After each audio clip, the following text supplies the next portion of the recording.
it still feels like the return of winter. I know we haven't been outside in a while. I promise you it still feels like winter out there tonight, and it will for a good portion of the day tomorrow, but then we'll be back to spring at some point this week, at least feeling like spring. Want to check in with some of my weather watchers, and you can see temperature-wise, we've got a lot of temps hovering right around the freezing mark, but I also want to show you some pictures because what we've got is, well, lots of snow-covered things out there. We've got snow-covered, I don't know, stuff in the backyard. We've got trees. We've got some tables here, and you can really just sort of make out just how much snow people are seeing, depending, of course, on where you are. So let's go ahead.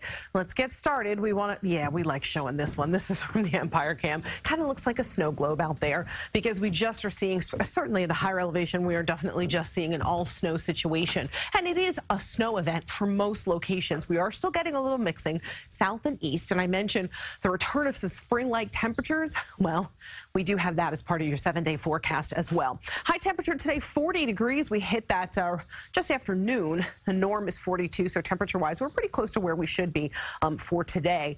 28 was the low this morning, so definitely on the cold side there. If you're looking forward to spring, officially still 31 days, but not that long.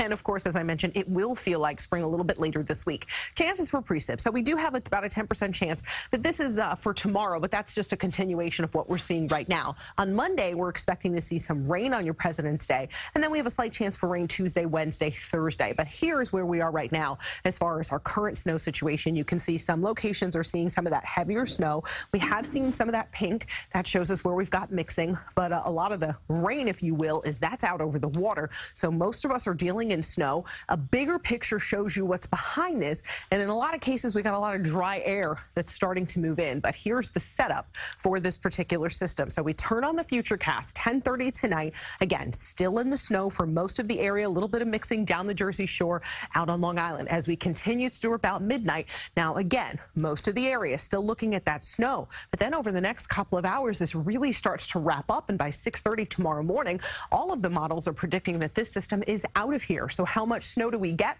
Well, the bullseye area gets about 4 to 6 inches. A good portion gets 2 to 4, and mixing at the coast will keep some of those numbers down, so a little harder to call there. Still, all the areas in pink under a winter storm warning, everything in purple, a winter weather advisory. So when you wake up, it's a cold start, 32 degrees, feeling like it's between 10 and 25, depending on where you are. Some slushy spots and some icy spots as that slushy sort of wet, heavy snow freezes a bit. Tomorrow afternoon, though, 47 degrees, and I promised a return of spring. Train your eyes to Tuesday and Wednesday, 65 and 70-degree temperatures. So the snow that's falling right now may be falling at a heavy clip at times, but it is going to melt tomorrow, and then certainly as we head into your Monday, Tuesday, and Wednesday. 70 degrees? 70 February? degrees. I know, crazy. All right, we'll take it. Thanks, Elise.